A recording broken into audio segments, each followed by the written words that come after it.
I'm a technology teacher at a K through 8 private school.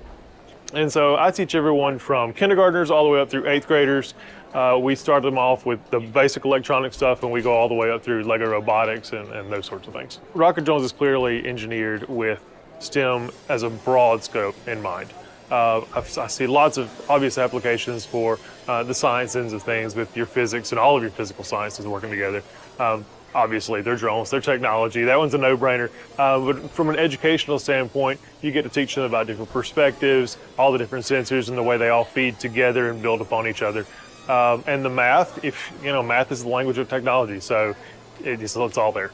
One of the things that I did not know about rocket drones before this presentation today was the different levels. I love the different levels and the way it makes it so much easier for the students to get their hands on things. It allows them to bridge that gap, and it's not an overwhelming experience right up front.